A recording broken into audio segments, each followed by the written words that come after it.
ತುರುವೇಕೆರೆಯ ಮಾಯಸಂದ್ರ ಹೋಬಳಿಯ ಕಣಕೂರಿನಲ್ಲಿ ಅದ್ದೂರಿ ಶ್ರೀನಿವಾಸ ಕಲ್ಯಾಣೋತ್ಸವ. ಕಣಕೂರಿನ ಮನೆ ಮಗ ಬಾಲಾಜಿ ಕುಮಾರ್ರಿಂದ ಅದ್ದೂರಿ ಶ್ರೀನಿವಾಸ ಕಲ್ಯಾಣೋತ್ಸವ ಆಯೋಜನೆ. ತಿರುಪತಿ ತಿರುಮಲದಿಂದ ಫೆಬ್ರವರಿ 6ರಂದು ಲಕ್ಷ್ಮೀ ಶ್ರೀನಿವಾಸರ ಆಗಮನ. ತಿರುಮಲದ ಅರ್ಚಕರ ತಂಡದಿಂದ ವಿಶೇಷ ಪೂಜಾ ವ್ಯವಸ್ಥೆ ಹಾಗೂ ತಿರುಮಲದ ಅಡುಗೆ ಭಟ್ಟರ ತಂಡದಿಂದಲೇ ಭಕ್ಷ್ಯ ಭೋಜನದ ತಯಾರಿ ಜೊತೆಗೆ ಪ್ರಸಾದ ವಿನಿಯೋಗ. ಇದೇ ಮೊದಲ ಬಾರಿಗೆ ತುರುವೇಕೆರೆಯಲ್ಲಿ ತಿರುಪತಿ ತಿರುಮಲ ದೇವಸ್ಥಾನದ ಟ್ರಸ್ಟ್ ವತಿಯಿಂದಲೇ ಶ್ರೀನಿವಾಸ ಕಲ್ಯಾಣೋತ್ಸವ. ಕಣಕೂರಿನಲ್ಲಿ ನಿರ್ಮಾಣಗೊಂಡು ಲೋಕಾರ್ಪಣೆಗೊಳ್ಳಲಿರುವ ಲಕ್ಷ್ಮೀ ವೆಂಕಟೇಶ್ವರ ಸ್ವಾಮಿ ದೇವಾಲಯದ ಪ್ರತಿಷ್ಠಾಪನೆ ಹಾಗೂ ಉದ್ಘಾಟನಾ ಕಾರ್ಯ ನಿಮಿತ್ತ ಫೆಬ್ರವರಿ 4, 5 ಹಾಗೂ 6ರಂದು ನಿರಂತರ ಧಾರ್ಮಿಕ ಕಾರ್ಯ ಆಯೋಜಿಸಲಾಗಿದ್ದು 3 ದಿನವೂ ನಿರಂತರ ತರೇವಾರಿ ಊಟದ ವ್ಯವಸ್ಥೆ ಇರಲಿದೆ. ಫೆಬ್ರವರಿ 6ರಂದು ಸಂಜೆಗೆ ಶ್ರೀನಿವಾಸ ಕಲ್ಯಾಣೋತ್ಸವ ಆರಂಭಗೊಳ್ಳಲಿದ್ದು ತಾಲೂಕಿನಾದ್ಯಂತ ಸಹಸ್ರಾರು ಮಂದಿ ಆಗಮಿಸುವ ನಿರೀಕ್ಷೆ ಇದೆ ಎಂದು ಕಾರ್ಯಕ್ರಮದ ಹೊಣೆ ಹೊತ್ತ ಬಾಲಾಜಿ ಕುಮಾರ್ ತಿಳಿಸಿದರು. ಈ ಸೇವಾ ಕಾರ್ಯಕ್ಕೆ ಬಾಲಾಜಿ ಸೇವಾ ಟ್ರಸ್ಟ್ ಮತ್ತು ಕಣಕೂರು ಗ್ರಾಮಸ್ಥರು ಹಾಗೂ ಭಕ್ತಾದಿಗಳ ಹೆಚ್ಚಿನ ಸಹಕಾರವಿದ್ದು ತಾಲೂಕಿನ ಜನತೆ ಭಾಗವಹಿಸಿ ತಿಮ್ಮಪ್ಪನ ಕೃಪೆಗೆ ಪಾತ್ರರಾಗಬೇಕೆಂದು ಬಾಲಾಜಿ ಕುಮಾರ್ ತಿಳಿಸಿದರು.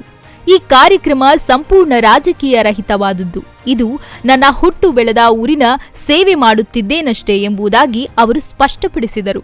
ಈ ಸಂದರ್ಭದಲ್ಲಿ ಗ್ರಾಮದ ಮುಖಂಡರುಗಳಾದ ದೇವರಾಜ್ ಉದ್ಯಮಿಗಳು, ಕುಮಾರ್ ಯುವ ಮುಖಂಡರು ಗುಬ್ಬಿ, ತಾಲೂಕು ರೈತ ಸಂಘದ ಅಧ್ಯಕ್ಷರಾದ ಕಣಕೂರು ಚಂದ್ರಶೇಖರ್, ಮಾಜಿ ಪ್ರಧಾನರಾದ ಟಿ ಜವರಪ್ಪ, ಗುಡಿಗೌಡರಾದ KS Gangaiah, KC Siddegowda, KT Thimmaiah, GC Shivakumar, Satish N, KL Raju, PACS ಅಧ್ಯಕ್ಷರಾದ ಶ್ರೀನಿವಾಸ್, ದೇವಾಲಯದ ಅರ್ಚಕರಾದ ಸುದರ್ಶನ್, ಹುಚ್ಚೇಗೌಡ, ನರಸಿಂಹಮೂರ್ತಿ, ಶ್ರೀನಿವಾಸ್ ಸೇರಿದಂತೆ ಗ್ರಾಮದ ಎಲ್ಲ ಯುವ ಮುಖಂಡರುಗಳು ಇದ್ದರು.